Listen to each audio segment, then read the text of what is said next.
Do me a favor, Stacie, talk. Hi, Randy. Okay, good. Hi, group. Okay, just want to make sure. Just want to make sure that we didn't lose you again.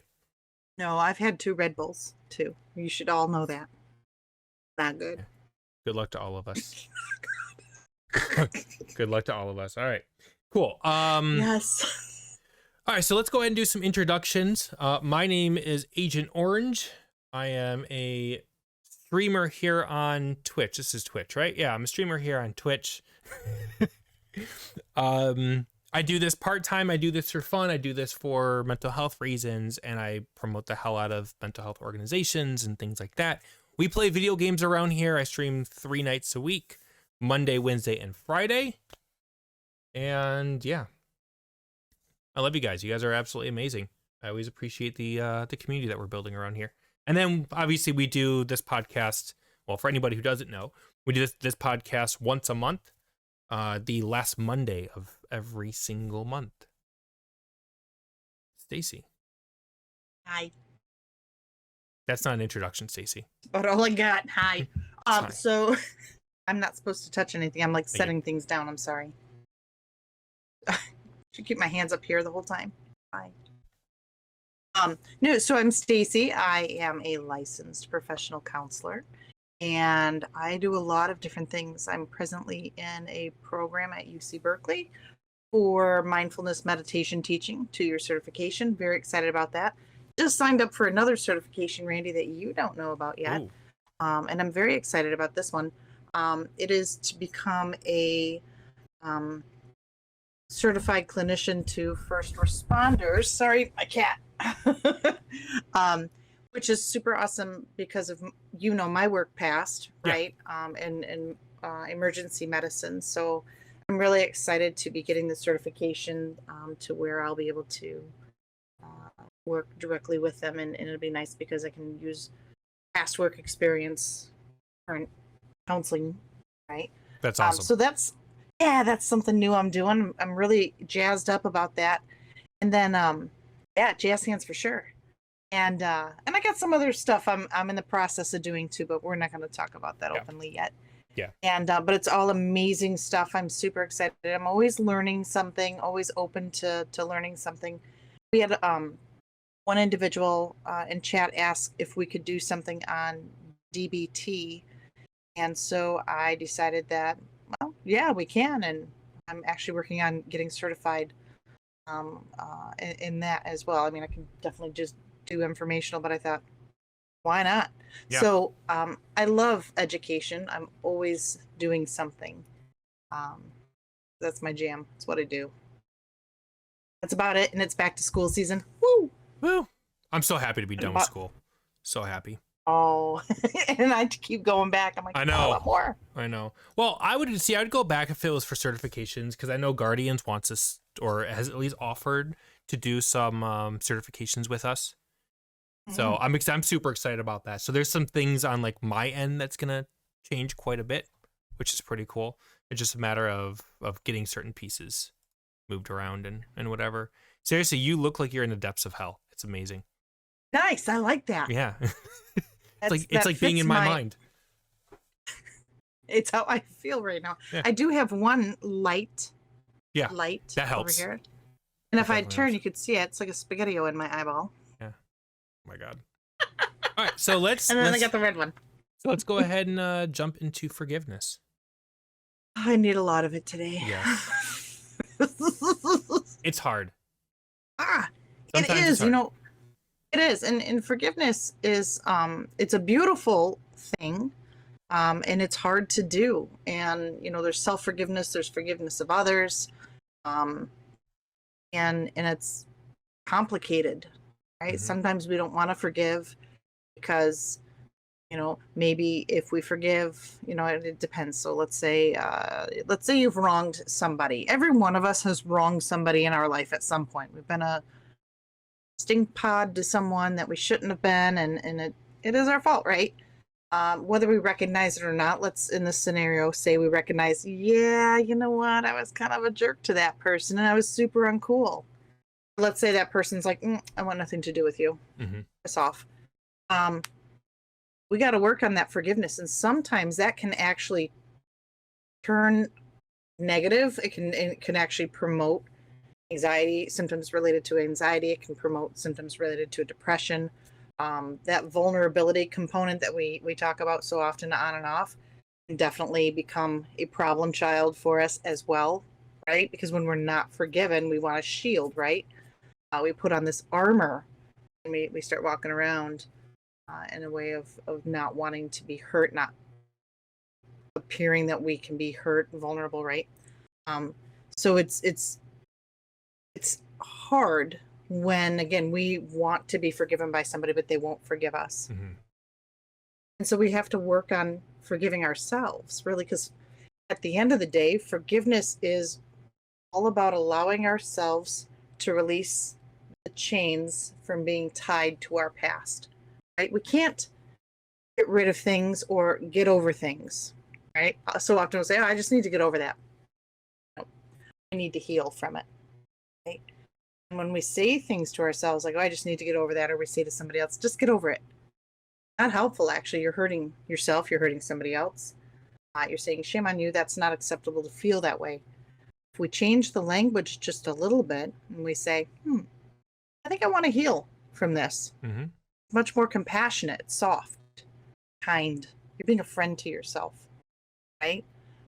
It can be a difficult thing to do, right? Another thing, and I'm just like diving right in because Oh yeah, go for it.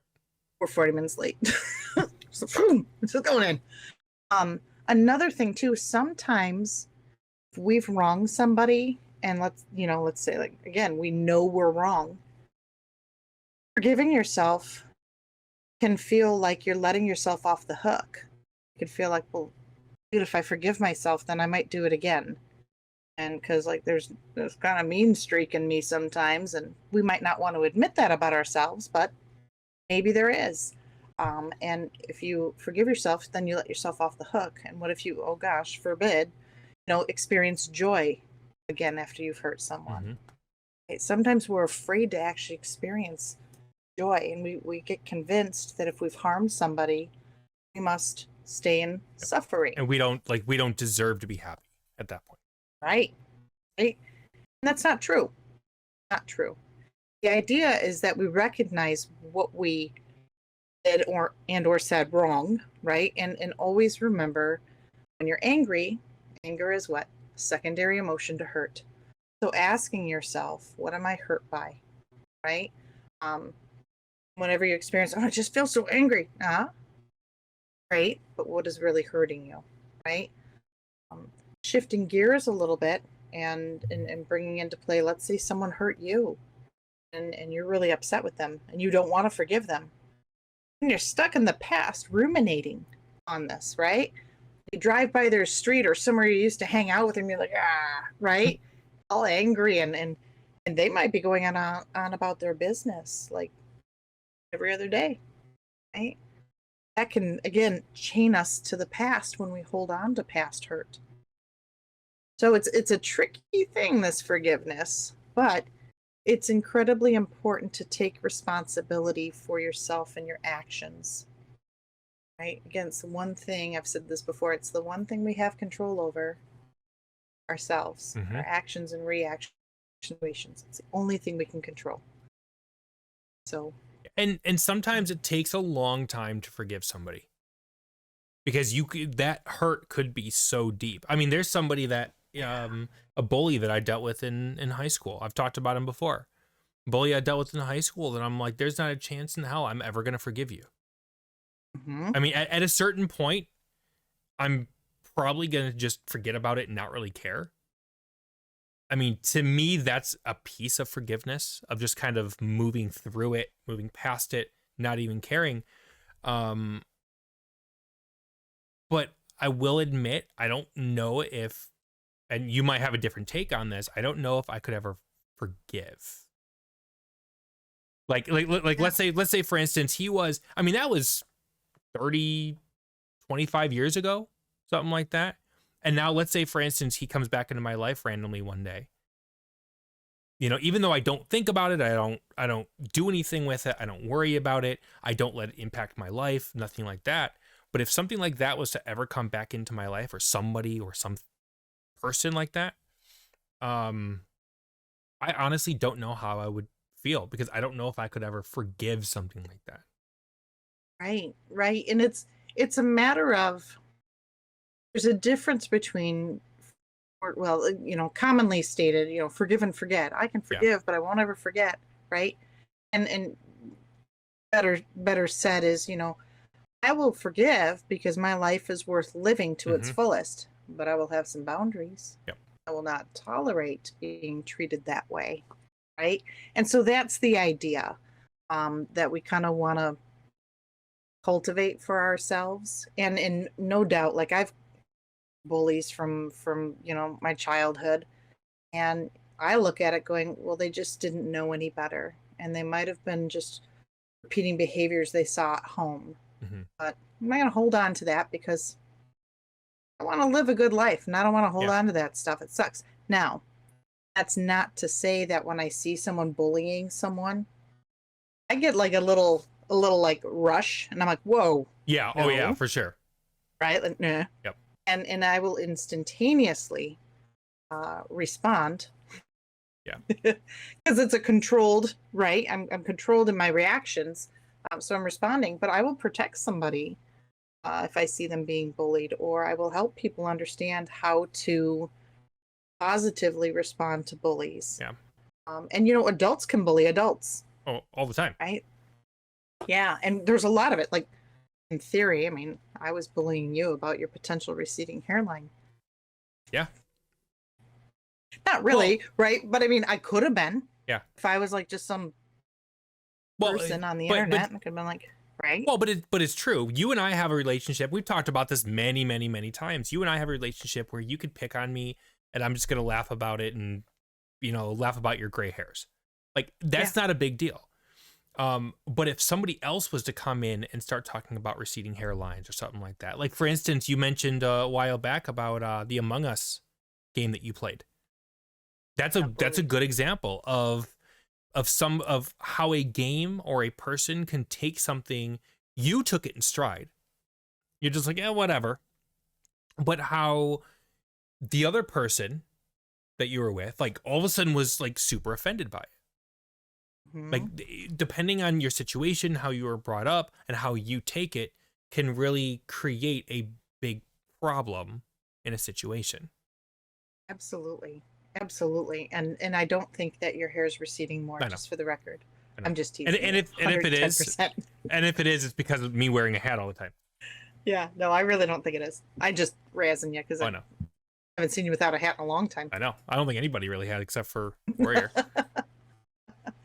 But and again, the idea with forgiveness is that we don't want to suffer anymore, right? And I use suffering kind of, sometimes our minds, when we hear the word suffering, it's like we're curled up in a little ball and we're just, suffering, and I'm using it more in kind of a broad sense, is anything opposite of feeling joy. Yeah. Right? So sad, mad, different, mad. Right? Suffering. So that's how I'm using that word. I want to clarify it. So the idea of forgiveness is to help us heal from the suffering we're experiencing, and to learn and grow and evolve into a better self. Right?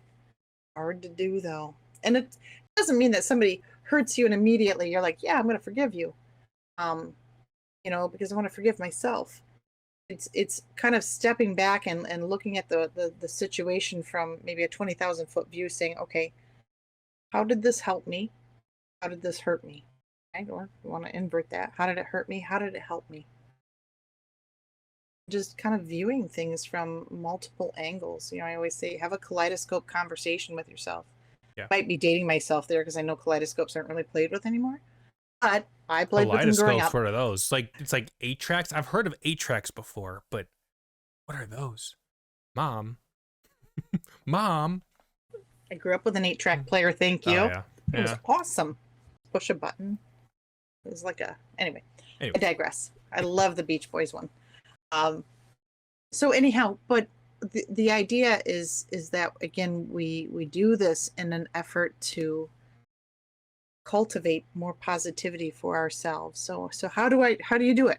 Right? How do I forgive somebody when I don't want to? Well, one of the hardest parts is looking at what wrong did you do, right? Like I said right off the bat, coming into this, our delay, 100% me. I'm pretty comfortable with admitting my wrongs on multiple levels. And I kept hitting the X button because my new computer and I'm still learning it, and I'm not on Google, I'm on Safari, and the X means something different. And I kept Xing us out. It was bad, guys. Right? It was bad. It was real bad. 40 minutes of bad. Yeah. And I'm trying to, get my microphone right. And there's nothing I could do. I kept apologizing to Randy. I'm like, Randy, I am so sorry.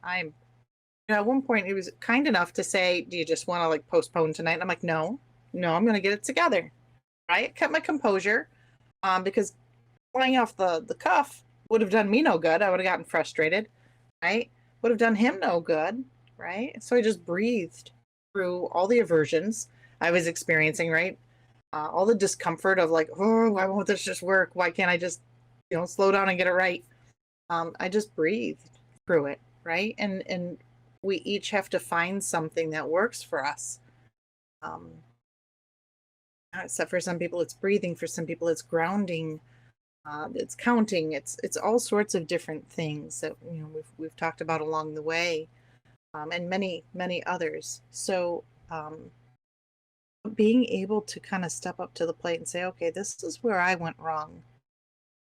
Perhaps where did the situation go wrong? Because what we can't do is say, well, this is where that person's wrong. Because again, we have no responsibility over how somebody else treats us. We can just say, well, they treated me poorly and I didn't care for that because of A, B, and C. That makes sense? Yep. So really that finger, that you, no good. Finger pointing doesn't do us any good. Now that doesn't mean that you are necessarily at fault for what they were doing. No. That just means that you're looking to yourself to say, okay, what did I do to pull that in? Or how did I react to what they did that may have negatively impacted the entire situation? Right. Or maybe even made it worse. Even if it was not necessarily a negative impact of, oh, well, I blew up and punched them in the face. Maybe it was just, I knew that they were, that if I like cowered in a corner, they were going to come after me. And yet I cowered in a corner knowing that they were going to come after me. Like what did I do that I could have done that could have helped the situation versus made it worse?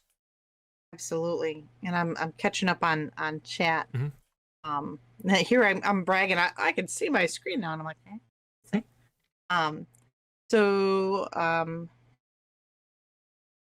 is it Denisha hates? Denisha hates you. Thank you. All right, so I have to zoom my screen in. Hold on. Oh, hey, Denisha hates you. I got it. Got it now. There we go. Talking about recently forgiving your sister for kicking you out a few years ago, but you expect her to do it again and trust her less. Mm-hmm. Absolutely. So that's the thing. That's a boundary, right? We forgive and say, okay, you did wrong to me, and I take responsibility for whatever part you played in that, right? Whatever that might have been. Maybe nothing, right? Sometimes people are 100% in the wrong, right? And it's how we react. Versus respond. Responding is a little bit more cool, calm, and collected. Mm-hmm. Reaction is quick, right? Off like that. We don't want that, right? That's only an emergency, really. But when there's an altercation of sorts, we want to be able to respond if possible. And so you've set a boundary. I expect this person to do this to me again. So you set boundaries. Maybe, I don't know if you live with her, live with your sister again, but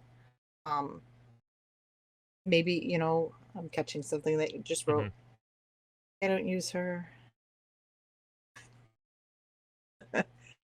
Absolutely. So going out and hanging out and having a good time together, right? Yep. But just knowing it can't go past this point. Yeah. Yeah. And forgiving somebody is not just, like you said, it's not just forgetting that it happened. It's learning from what happened and knowing where those boundaries are going to be. And understanding that you know, if I loan somebody $100 and I know I'm never going to see that again, what are the chances of me loaning them $100 again or more? Probably Right. slim to none. And at that point, if I do, then that's yet another thing that I'm like, all right, well, what did I do? I trusted them a second time and I got screwed over a second time. You know, and then that boundary is there, and then you learn from that. Absolutely. And like Denny said, I'll take advantage of that. Yeah. Like Denny said, right? You learn from it, right?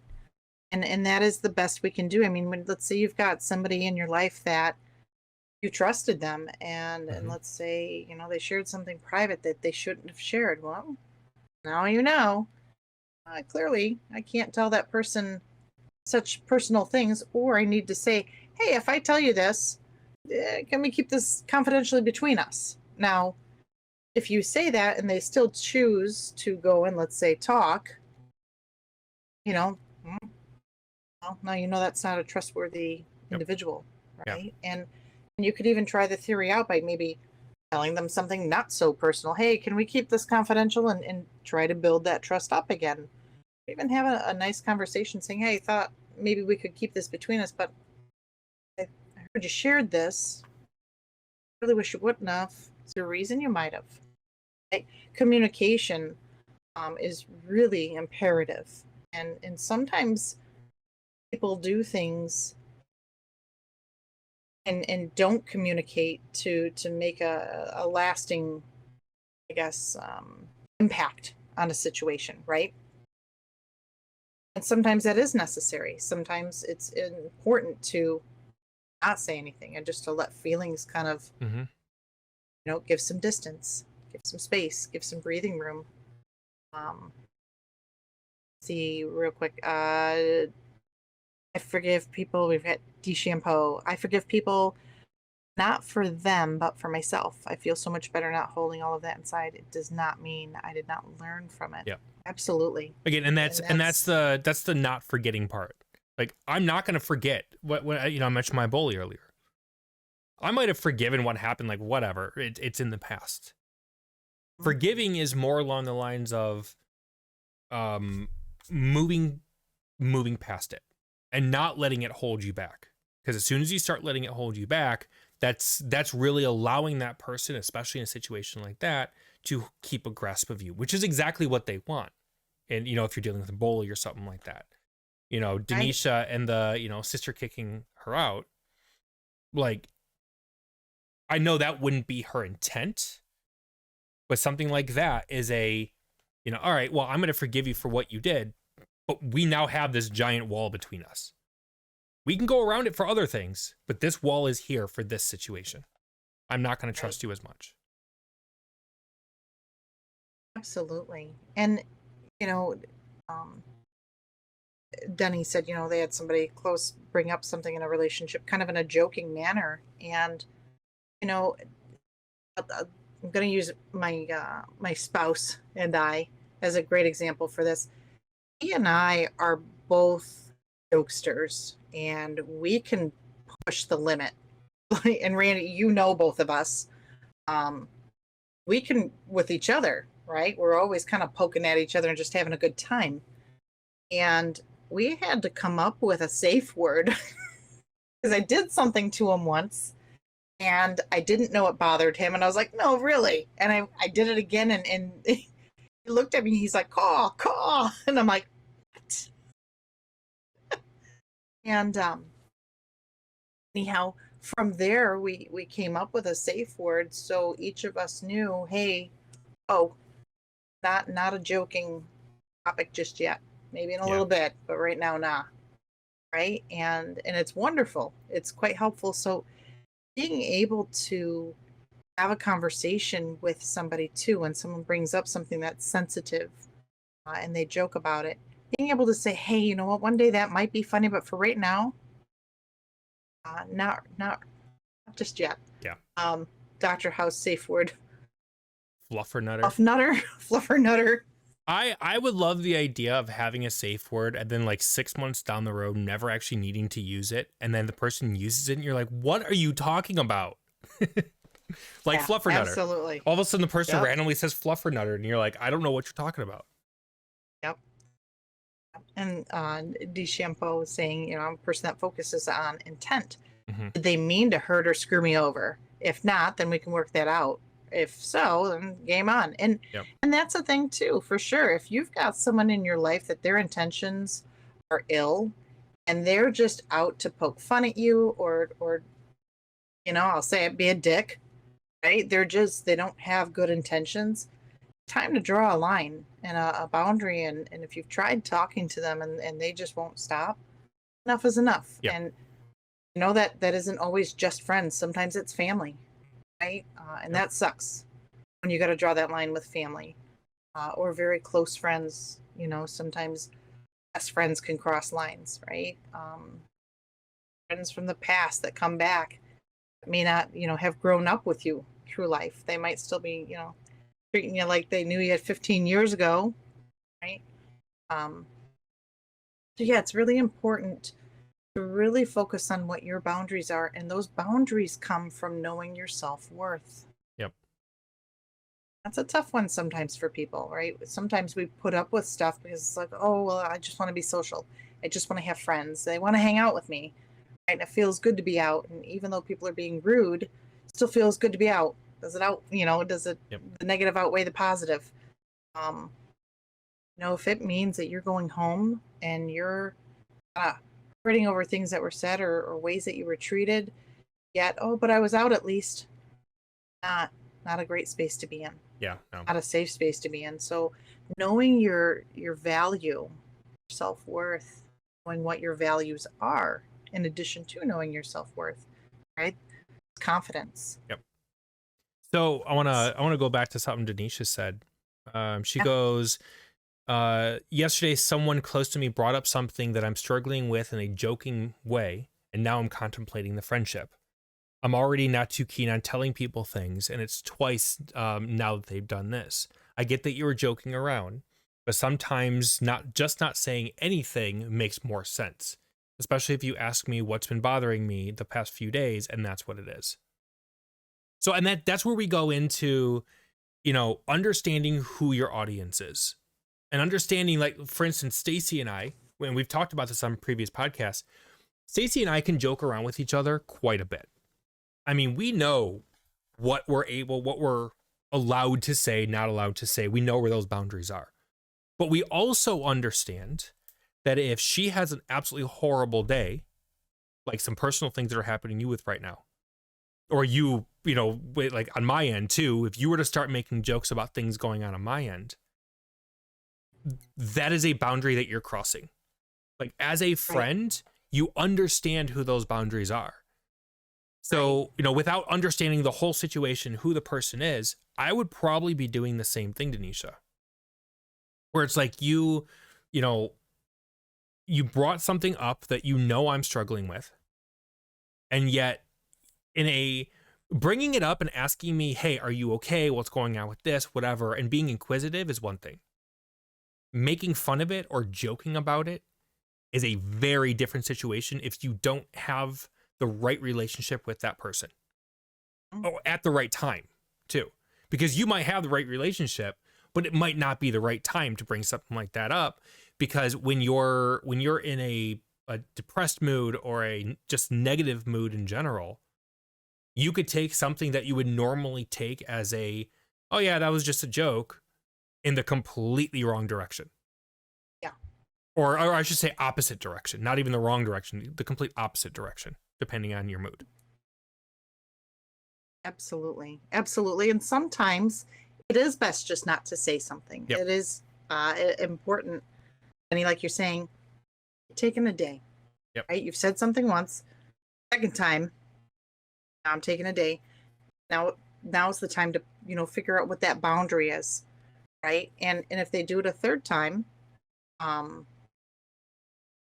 maybe is the time to take a step away and let's hope, you could always, I don't know the relationship, so I'm just kind of putting something out there randomly. Mm-hmm. You could always say, is there a reason this is funny to you to joke about? Yeah. Well, and as she just put did you misinterpret what I said? Is their response. Like, that's now putting, you saying something wrong is now you are now putting the blame on me. Yeah. So sure, I may have misinterpreted what you said, or I should say, I may have misinterpreted what you meant, but what you said affected me in this way. So in reality, when talking to people, we need to be very cognizant of what their mood is and what we say and how it's going to impact them and how they're going to take it. That's why in a lot of cases, I'm very careful about what I say in things, because I may have meant something one way, but the person, because of their mood or maybe something going on in their life, may have that conversation may take a turn for the worst. For the worst. And you don't even know that it's going to, because you're in your own mind of saying, well, I would react this way. Well, it's not about you. It's not about what is said. It's about how it's taken and how it's interpreted by that person. Now, the better way to handle it would be to come back and say, hey, I'm sorry that you took it this way. I meant it like X. That's a starting point. You know, that's not necessarily putting the blame on the person. It's like, hey, I meant this and you took it this way. And clearly it was a misunderstanding. And boom, cool, can we move on? And then that's where you decide, is this worthy of forgiveness? Is this something that has been continuously happening in the past? And you're just like, you know what, friendship's over? Or is it something you can say on a very basic sense, I forgive you. Yes, there's still going to be that boundary, but let's go ahead and move through this. You're struggling with that part? Yeah, and that's going to happen. I'm going to venture to say right now that this is not the first time something like that has happened, though, in that friendship.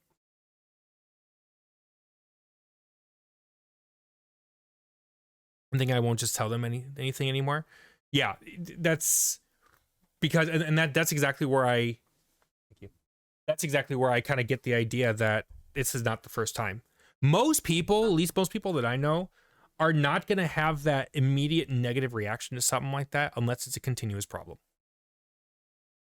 Like Absolutely. Like if you know you have, if it's your friend and it's somebody that you have a good relationship with, them coming in and joking about something that's happened in the past, you're like, okay, whatever, this person's being dumb right now. I get it. But they already have done something to you. They've already hurt you in some way, which is probably somewhat related to doing something like this. And that's where you already have that boundary up. And now they've done this, which kind of took it over the edge. Absolutely. And you know, I wholeheartedly agree that maybe just not telling them anything for a while is what's, you know, going to be most effective for you in the healing process, right? Just pull them back a little bit. Sometimes people are gossipy or they joke about stuff they shouldn't. They got nothing going on, or trying to make themselves feel better about something, and they start kind of projecting and tossing things around that aren't theirs to toss around. You know, Randy and I, you know, kind of talking, he mentioned, you know, this stuff going on. I'm like, yeah, I got this. So it was kind of like we both brought our toys to the sandbox, and we're like, dumped them out, and, you know, mine's bigger than yours. Right? Yeah.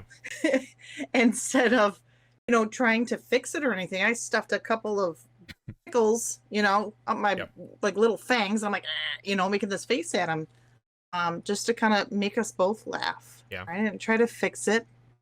I can't. I can just be there. I can only, you know, be a good friend and just listen. And you know, my default is to make someone smile. Yep. You know, as after I listen to them, and you know, laughter is, for me, you know, it's in my opinion, one of the best therapies there is. Time and a place for it. Time and a place. You can joke about something and it be totally wrong. But, you know, I don't think the pickle joke was a but bad timing. I think but that's the thing is, if all of a sudden you realize, let's say you do something as a joke and you realize, crap, I was in the wrong. I said something or did something that made them mad. Admit it. Like, as a friend, admit it. Say, hey, I'm really sorry that I hurt you. I'm really sorry that what I said made you feel like crap. It's simple. Right. Just say sorry. Instead of getting defensive and going well, you must have misinterpreted what I said. That's a very defensive, and like DeChambeau said, nobody wants to know they have wronged someone, especially a friend. If confronted, they may become defensive right away and deal with the consequences as they figure out the damage control. The problem is there has to be damage control. Instead of just admitting that you were wrong and saying, hey, crap, I'm sorry, I didn't realize that was going to be a problem, you're now going in the route of damage control, which by that point, who knows what kind of damage is caused? You may have just lost a friendship because of it, especially if it's become a continuous problem. Yeah. I'm dealing with something right now that I can't talk about that, there's potential damage control, and I'm just waiting for the people to figure it out. Like, all right, go for it. And sometimes that's the approach. You stand down and you stand back and you just focus on you and what you can control, which is you. Right? We can't control the situation. We can't always get others to see things from, let's say it's a perspective of, hey, I am right over here. Let's say beyond a shadow of a doubt, you are right. Mm-hmm. And they got to work it out. And sometimes it's a matter of, again, standing down. Sometimes they never see it. Sometimes they do. Yep. The risk we take. But again, making sure that you're caring for yourself, knowing your worth, knowing your value, setting those boundaries, right? And allowing yourself forgiveness for whatever part of wrong you had in that. And if you had no part of wrong, all right. Mm-hmm. I think for all of us, there's something. Well, maybe I got too upset over that. I was wrong for that. Next time I'm going to this. Yeah. Maybe we weren't wrong. Maybe we're just too sensitive, right? I know earlier my spouse had a good day with something that, they were seeking to do, and they got an accomplishment, and it benefits both of us. And they came home and they're like, yeah, just super happy. And I'm like, yeah, I'm still working through this. And they cracked a joke, and I'm like, yeah, I'm not there yet. Yeah. Yeah. And it just communicated, I'm not there yet. And they were like, all right. And I said, give me a little bit. I'll get there. Right? Because I recognized, hey, maybe I was like sulking a little too much. Maybe I was holding on to something, and it was time to let it go. Yep. Right? And I had to evaluate that in my own mind, saying, where am I at with this? And they were great. They stood down. Now, again, we've been together 10 years, so we communicate really well together. And we're friends first, right? I just got lucky enough that I got to marry my friend, right? So, thank God it wasn't me. Right?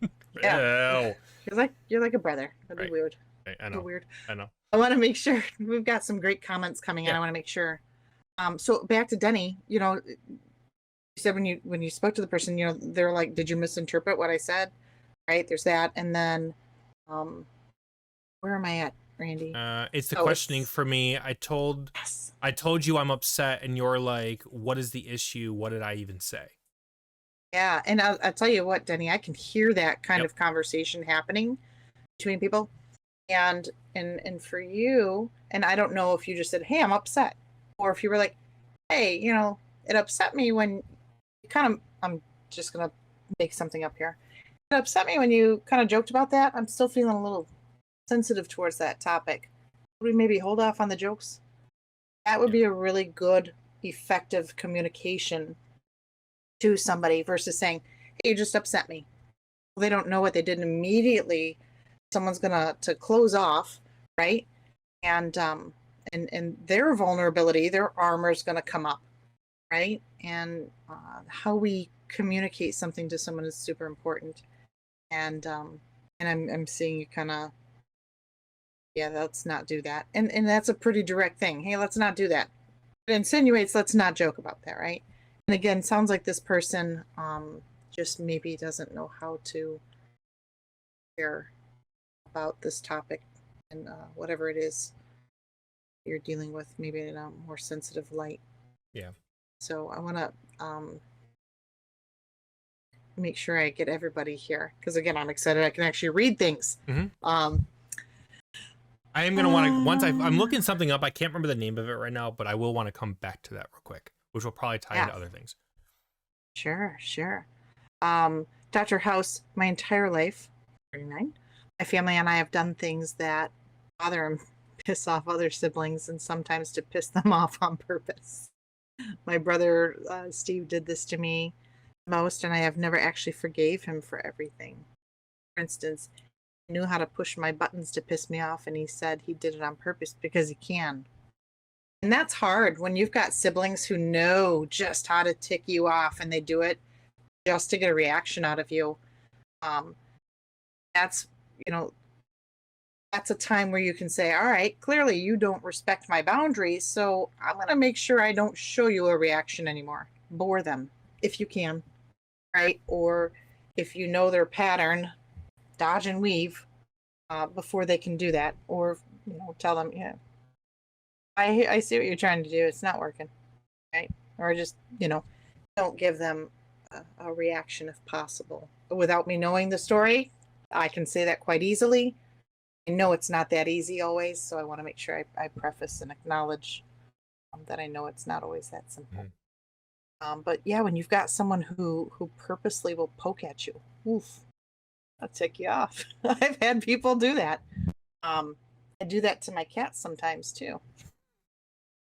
Sleeping, I anger her to wake her up. No, Dr. House following up with what ended the situation was he moved out and got married. Ever since then, he's been the brother I tolerate and don't like. Yeah. So one of I was looking first. I knew it wasn't STEM in business because that's an education thing. It was the STAR concept, like for like interview questions and things like that. Yes. Which is situation, task, action, result. So one of the things, and as we were going through this, it kind of made me think of that. One of the things that I would recommend doing, Denisha, and this is really for anybody who is looking to confront somebody with, hey, that hurt me. It really comes down to providing them the information they need as quickly as possible, like in as few words as possible. Basically, what did you do wrong? Or like, what did you say that has now made me mad or irritated me or whatever? What am I looking for from you from this situation? So for instance, them making the joke saying, hey, when you said X, it hurt me. I would appreciate if, we don't make jokes about that. I'm still hurt from it or whatever it might be. And then in the end, what result are you looking for? So like, for instance, I've gone through, I've now told you what hurt me, why it hurt me. And then, hey, I really want to just kind of get past that. I'm maybe looking for you to be able to help me get past that. Or something like that. Like, I don't know the whole situation. I don't know, just throwing that out. But really, those are three big things that I would say in a very quick way of just using that kind of method of literally telling the person, you hurt me.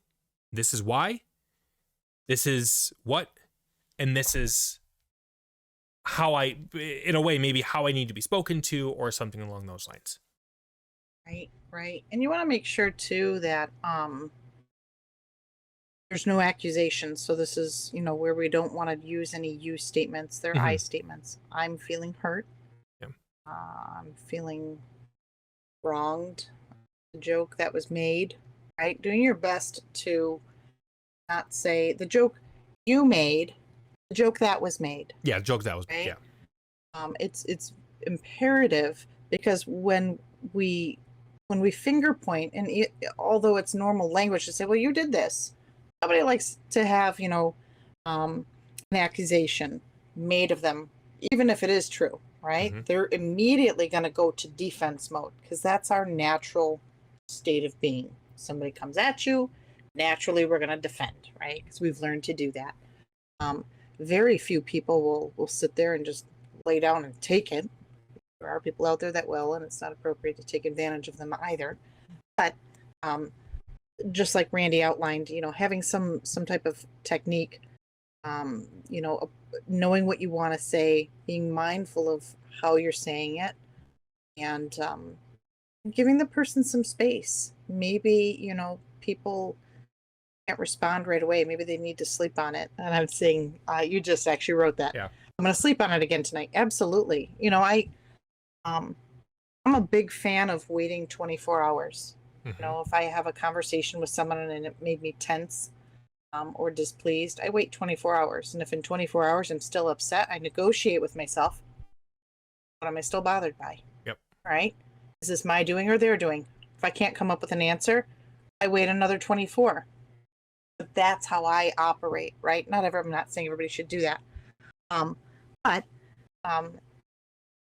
giving yourself just some space, right? Or knowing that maybe they need some space. I know DeChambeau mentioned, maybe they were, embarrassed. And that, again, that comes into that accusation component, that vulnerability, somebody armoring up because perhaps vulnerability doesn't feel real good. Right? And torment, blues hurt. Yes, torment. Yes, torment. Yep. The blue on the black, my eyes aren't seeing it just yet. But and like Torment said, sometimes, a break is needed. Absolutely. I've taken break from so many people. I have too. Taking breaks, yeah. Yeah, I've taken breaks, not because I don't like them, because I care. And I'm like, not feeling it. Right? And, I think, I don't know, Randy, you, right? You and I mean, we've been friends a very long time. We have times where we talk a lot and then we don't. And it's life. Life gets busy. It's not because we don't like each other. It's just we understand life. Well, I have an old friend who I kind of dumped years ago. And really it started off because I was like, all right, certain things, like I didn't hate the person. I didn't have any, major issues with the person, but I felt like I needed a break from them. And it was literally, and Stacie, you know what I'm talking about. It was me saying, okay, I just need to take a break. So I was like, all right, let's take a week. And then a week turned into a month. And then at that point I was like, all right, I can survive this. Because at that point I was kind of looking for an out, I guess. But it turned into me not needing that person in my life anymore. And then there's somebody like yourself where you and I will take a break for a little while. And we're like, you know what, Stacie, let's give Stacie a call. And then that's when you're like, all right, well, that person's not actually leaving my life. We're just taking a break. And in my case, it's not because of anything negative. We just get busy and it's just life. Right. But yeah, I mean, a break is, if you ever feel like you need a break, just take it. Sometimes you might want to communicate with that person saying, hey, I just need a break from you. And sometimes it's just, maybe if you realize that you're the first person to respond to them or to send them a message and say hi all the time, you just stop doing it. See how long it takes them to realize. That's one thing that I've always done. I always wait to find out who my real friends are, because if I realize I'm the one always reaching out to them and they never reach out to me, I'm just like, all right, well, let's just see how long it takes. And it doesn't mean that I hate the person or that they hate me. It just kind of, you're fine. It just kind of becomes a thing. And you just learn to, as we talked about, forgive and forget. Absolutely. And, I've gone through that where friends will, because I have such a busy, inconsistent schedule, I have a rule of, if you really, you got to just say, hey, I need you. And I will stop the world turning and I will take a break and focus, right? And help however I can, because if somebody says, help, Stacie, I'm going to help. Otherwise, I'm just like a little hamster in my wheel, just running along thinking everyone's good. And I have to remind myself sometimes to reach out and say hi to people, because sometimes it's a lot of people saying hi to me and I'm not so great at it going the other way. Not because I don't think of them. I think of my friends all the time. I'm always in my head reminiscing over things. I'm like, oh, that was so much fun. And this memory, that memory. They don't know that unless I share that with them. And then you realize 3 years later, you haven't talked to that person, even though you think about them all the time. Right? There's got to be reciprocity, right? We have to reciprocate, give and take. Absolutely. I'm loving all the conversation coming in. I've cut a lot of people out of my life, mainly because we don't ever chat or see each other. Yeah. And sometimes that just kind of becomes a thing. And again, it doesn't mean that you don't like the people, but you realize at a certain point in your life, maybe you just don't need them in your life. And that's just one less person to have to worry about. You know, I'm Torment, I'm with you 100%. I have very few friends by choice. It's not because I don't want friends, because I would like to have friends, people to go hang out with and whatever, but I don't need that. Like, I'm much more of an introvert. I don't need to have a ton of friends that I can go and hang out with, because the friends that I do have are very good friends, with the exception of maybe Stacie. If I touch my desk, though, you might, if I do that again, you might smack me through this. No, I think everybody else will. Sorry. I do this. It's me just letting you guys know I know. Jazz hands. Absolutely. And I think, knowing, the people who care about you will be there. Mm-hmm. Right? I have friends that I will go months. Some I have not seen in a couple of years, obviously because of COVID, right? But others that it's been just legit a couple of years since I've seen them, COVID or not. But I do my best to try and keep in contact with them, or on social media. I'll find them and I'll like something, and I'm like, oh man, I hope they know I'm lurking. I'm around. I'm just, yep. And again, my schedule, doesn't necessarily permit me to have long conversations or a lot of phone conversations, right? Some of my classes are West Coast, and I've got one night a week. I've got classes that were going on from 9 p.m. to midnight. And I had to be up at 5 a.m. on a Wednesday to work a 12-hour day. I was pretty tired come Thursday. When I found out that you were up at midnight, I was like, what in the world is happening right now? Because that is not like you. No, I'm in bed by like 9:30, 10 o'clock, and I'm like, yeah, good night. Me, 2 a.m. is normal. Yeah. No, but I get up with, when the rooster crows, I'm awake. So I'm an early bird. But kind of, just the people who really care about you and know you will be there. And, being able to have, again, conversations with people and knowing how to communicate when there's turmoil is probably one of the most key factors with forgiveness. Mm-hmm. It really is. Again, you did this to me. You made me feel upset. You hurt my feelings. I don't know. If somebody said that to me, my guards, my vulnerability armor is going to come up. And I'm going to start just layering and being like, whoa, no, not digging it. Right? That's going to be my internal dialogue. My external is going to be like, can you hold on a minute? Because you're doing a lot of the blame game. And if I'm in the wrong, fine. Fuck it out. Can't say I've ever had that happen, but at least that I can recall. Maybe back in the day I might have, but it's really important to just know how to communicate for yourself. Trying to catch up with what's Randy. Are you catching chat for us? Yep. Okay. You read faster than I do too. Hmm. I'm slow. See money stuff going on. Money stuff, yeah. Money and family. Oosh. So I want to talk about kind of the idea of addressing when it comes to forgiveness, and let's say someone's wronged you in some way. So you've accepted what responsibility you may play in that situation. And now it's time for you to address your inner pain. Like addressing what is it what am I feeling right now? Yeah. So I'm gonna spin this real quick and do what I do best. Mm-hmm. Randy, have you ever done that? Addressing my inner pain? Yeah. I think so.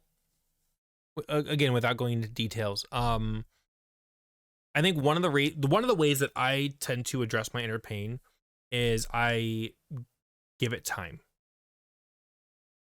there may be a lot of thinking about it, not necessarily in a negative way, but in a, you know, kind of going back to the last thing of what have I done that, or what could I have done better? Or how could I have managed my reaction or something like that better?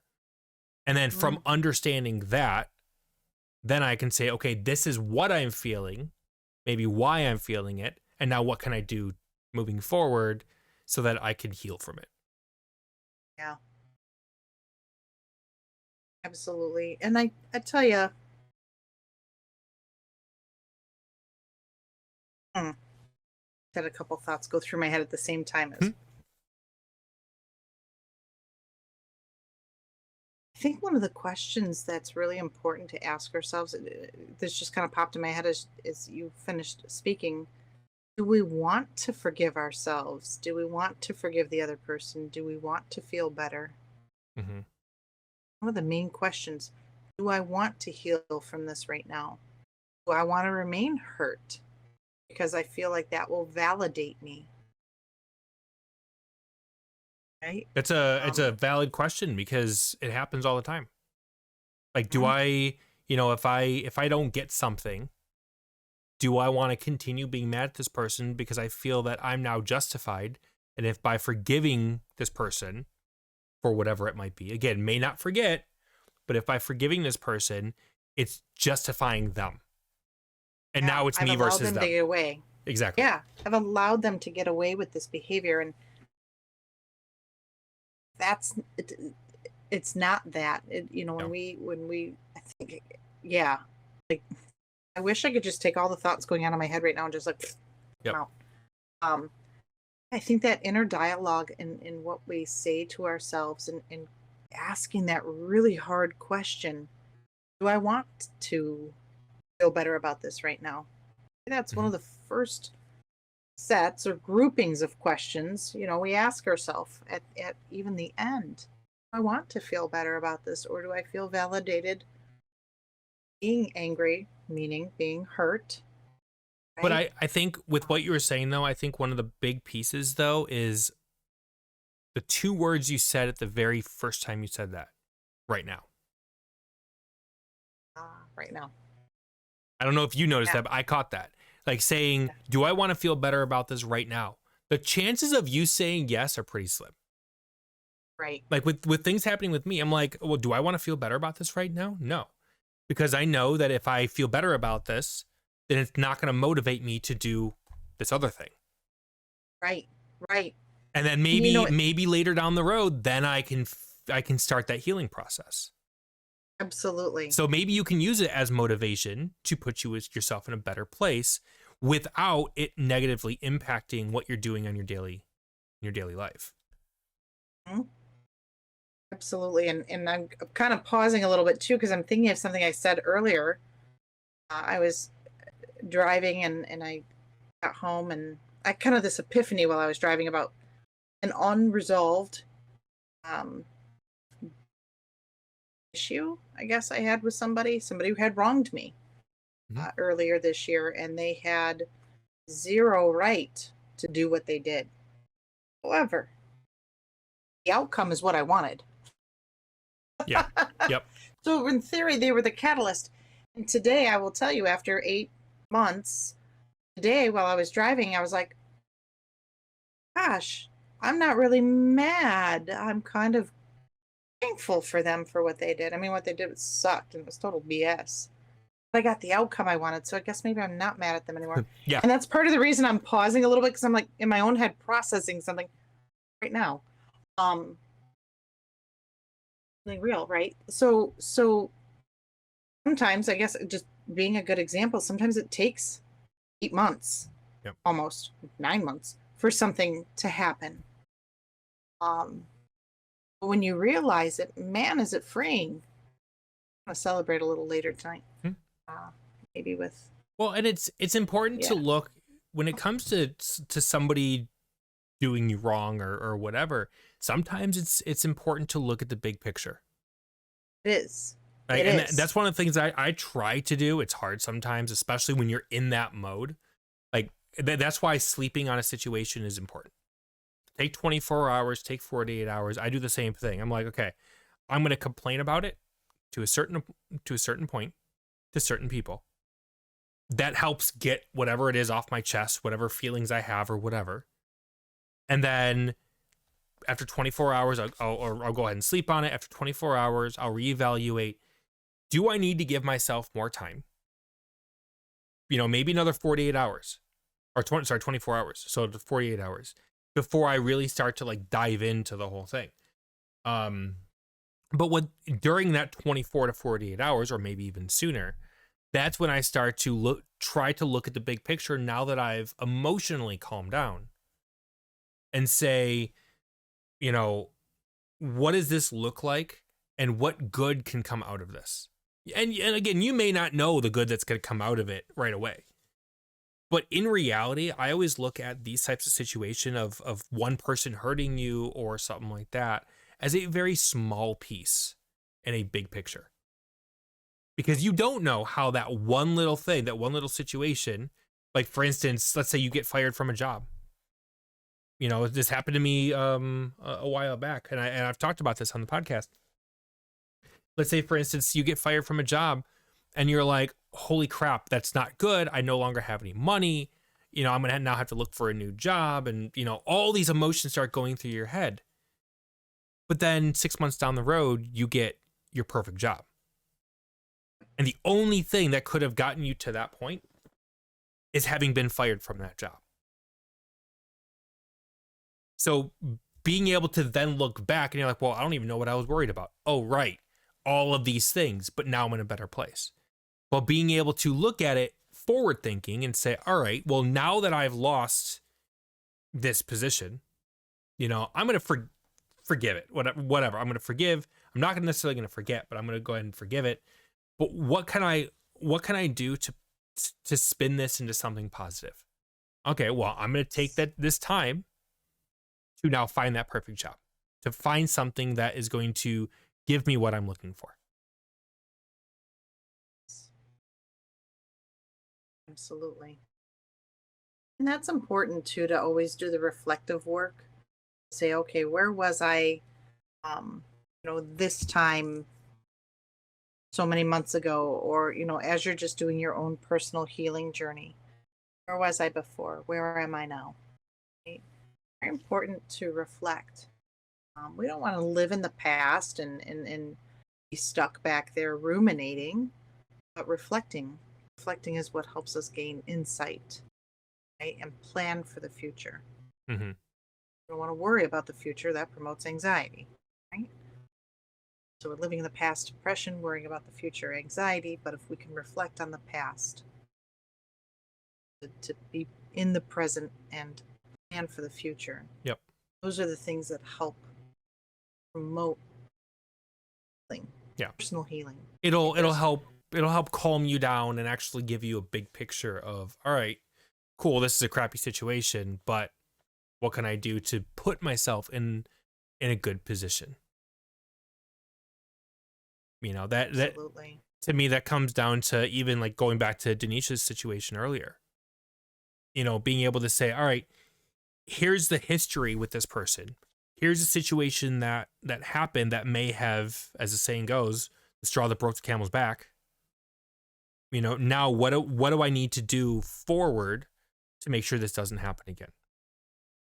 Whether that's not talking to the person anymore, which could be the situation, or just not trusting them with information, maybe taking a break from them, and just understanding what is it that I need in order to get to where I want to be. So that truly does help with the healing process. If you don't trust them, do I need them now? Yeah. I mean, it's possible. You can be in a situation where you have a friend that you don't necessarily trust with information. Because here's the thing, you're going to have different friends with different needs. Not every single one of your friends are going to be the exact same person. So maybe you love, like your sister, for example, you love going out and, going and partying with your sister and drinking and whatever, and her being your sister. Great. But you also know where your boundaries are. You may not trust her when it comes to living with her. This friend could be the same thing. If you don't trust them for telling them information, then maybe they have a different, and I hate to use the term, but a different use in your life. They play a different part in your life. Purpose. Yeah, there you go. They have a different purpose in your life versus, hey, I'm going to go ahead and tell you all my deepest, darkest secrets, because you clearly can't trust them because you're afraid that they're going to come back in the future and use it against you or make fun of it or something like that.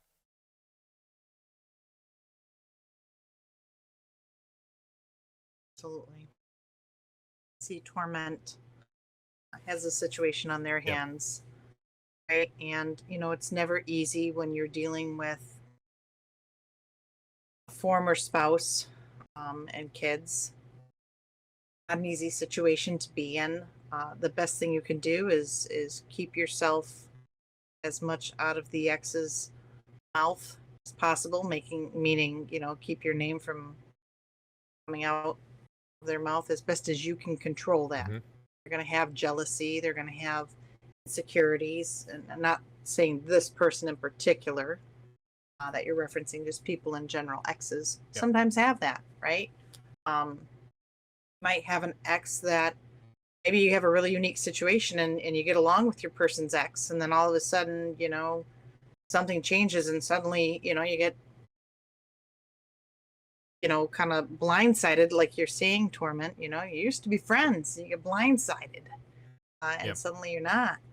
And, we can't control why that person's doing what they're doing. We don't have to understand it or accept it either.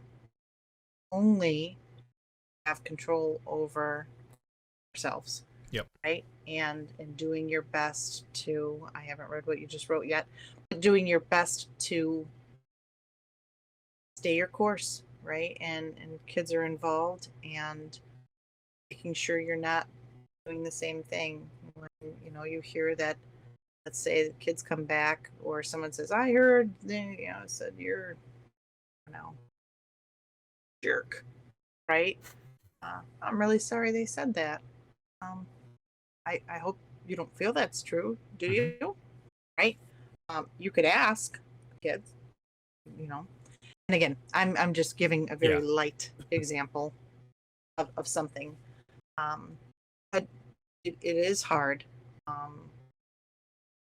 As much as we want to pull the whole, oh well, they hate me, let me just give them a reason to hate me. But personally, I love that saying. But you need to be smart enough to know, especially in a situation like that, you can't give them reason. Like, you have to play the nice guy. And sometimes play the nice guy sucks. But sometimes you just need to say, you know what? It's for the betterment of the relationship that I have with my spouse, with her relationship with the ex, for the kids, all of that. I'm not going to bring him into the fold anymore. Stay away. I will do my best. I will do my best to avoid this person without being rude about it. Like, I'm not going to just run in the house because he's coming up to the door. I'll go up and talk to him, but I will do my best to keep my calm when he starts to badmouth me, or maybe I'll just say, you know what? I don't have time for this, and close the door. Sure, he might get mad, but you're not giving him additional reason to hate you. Especially because, just based on the situation, I'm going to guess, Stacie used the word earlier, there's a lot of jealousy involved too, given what you're putting as the overall situation. There's the umbrella, it looks like. Yeah, jealousy, a little bit of hatred in there because of the situation. And it happens, especially in a situation like that. It's going to happen. It's unfortunate, but... Absolutely. And again, perhaps, again, when it comes to, I see you're saying, updating the kids and how they're doing. Maybe you don't do that. Yep. Maybe your partner does that. Yep. It's their kids, right? You might have the best of intentions, But sometimes exes just can't handle themselves, and they, can't control their manners. Yeah. Yeah, if it's your spouse's, and in reality, that's kind of how I handled it for a while with my ex. It was, you know what? Let me handle it. Because there were some, issues like that going on at the time. So I was like, let me handle it, because last thing I need is for you to now get involved. And now there'd be this hatred between you two. Whether it's jealousy or whatever the situation might be. Absolutely.